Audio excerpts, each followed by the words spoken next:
Well, this is Jared with Stampede Blue, and this is your Indianapolis Colts post-game wrap. Here in Week 3, the Colts get a win at home against the Atlanta Falcons. Final score, Colts 27, Atlanta 24. And frankly, the Colts won today because Atlanta committed 16 penalties on the road, and anyone telling you otherwise doesn't know what they're talking about. If I told you that Matt Ryan was going to be 29 for 34 for 304 yards, three touchdowns, no interceptions, and not get sacked on the road and a loss, would you believe me? But that's exactly what happened today. Julio Jones did his thing. Austin Hooper had a big day, but it didn't matter. The Atlanta Falcons sold out to stop the run. And the bottom line is the Colts offensive line is simply inevitable. Eventually, they're going to get you, they're going to gash you, they're going to gas you, and it's over. And that's exactly what happened. Marlon Mack for 26 yards late in the game. It was a dagger. It was over. But it was over early in the game. There were several points during this game where it almost became difficult to enjoy. I was having a hard time enjoying this football game because I already saw the outcome in front of me. The Colts got out to a fast start, scored on their first four possessions, and for me, it was all highlight reel from there because that's all that you can really do is throw it up and hope that the probably the best game in terms of quality of quarterback play out of Matt Ryan in his entire career is a 3-point loss on the road to the Colts, and tell you that it isn't his fault. That team committed 16 penalties on the road. There were a myriad of times during this game where I just felt like the Colts were not just outplaying their opponent. It wasn't just a mental thing, it wasn't just a physical thing, it was just the whole commiserate of football. The Colts just did it all the way around better. When your opponent decides that they'd rather bet on Jacoby Brissett taking over the game or stopping Marlon Mack, and they would rather sell out to stop Marlon Mack, and it didn't work.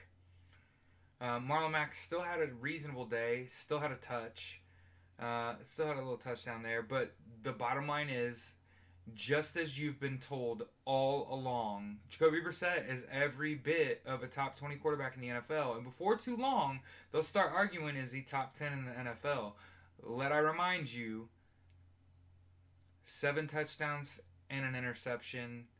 Um, Highly accurate. Today relied upon heavily. Threw for 300, 28 to 37, 310 yards.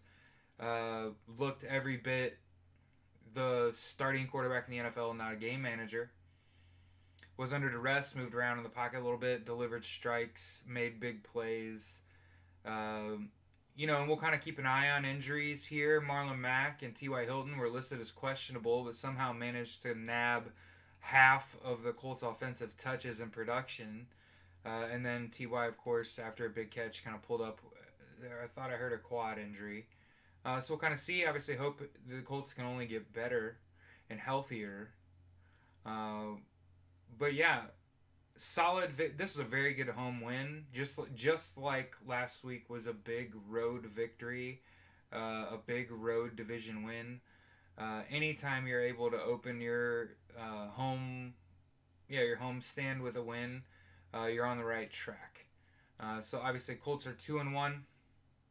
Next week, the Colts will play at home against the Raiders, who just got drubbed 34-14 by the Vikings. So we'll certainly see what next week has to offer. But here we are, 2-1 in the NFL. That's not quite the defense that we thought without Darius Leonard, without Jabal Sheard.